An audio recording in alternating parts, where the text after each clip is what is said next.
বন্ধুরা, আজকে আমরা অষ্টম শ্রেণীর গণিত বইয়ের পরিমাপ অধ্যায়ের একটি অঙ্ক করব। তো বন্ধুরা, এ ধরনের অঙ্ক বিসিএস সহ সকল চাকরি পরীক্ষায় অনেক গুরুত্বপূর্ণ, বিশেষ করে প্রাইমারিতে। দেখো, একটি আয়তাকার বাগানের ক্ষেত্রফল 40 মিটার এবং প্রস্থ 16 মিটার হলে আমাদের কাছে বাগানের পরিসীমা কত সেটা জানতে চাওয়া হয়েছে। তো বন্ধুরা, আমরা সবাই জানি যে আয়তাকার ক্ষেত্রের পরিসীমার সূত্র হচ্ছে 2 × দৈর্ঘ্য যোগ প্রস্থ। তো বন্ধুরা, এখানে প্রস্থ এবং ক্ষেত্রফল দেওয়া আছে, আমাদের দৈর্ঘ্য বের করতে হবে। তাহলে আমরা আগে দৈর্ঘ্য বের করি। দেখো, আমরা সবাই জানি আয়তাকার ক্ষেত্রের ক্ষেত্রফলের সূত্র কি? দৈর্ঘ্য গুণ প্রস্থ।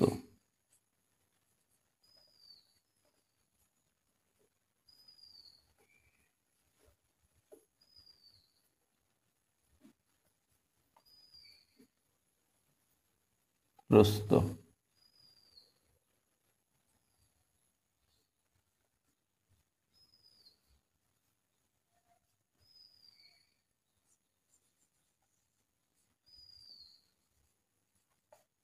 দেখো, ক্ষেত্রফল এই ভাষা আছে এই পাশে লিখছি, দৈর্ঘ্য এখানে আছে, এখানে আছে। কিন্তু দেখো, প্রস্থ এটার সাথে গুণ আকারে আছে, যদি এই পাশে পাঠিয়ে দিই কি হয়ে যাবে? ভাগ হয়ে যাবে।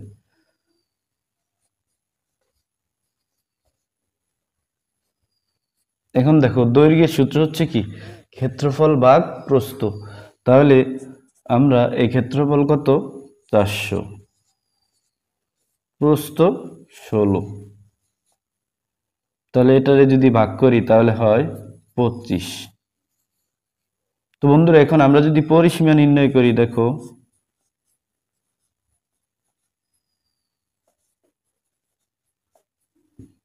পরিসীমার সূত্র কি? 2 × দৈর্ঘ্য যোগ প্রস্থ।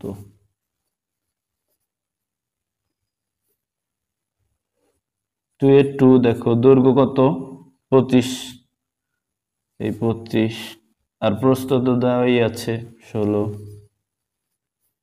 এখন দেখো 2, আর এখানে যদি যোগ করি তাহলে হয় 41। 41 দুগুণে 82, তাহলে অ্যান্সার 82।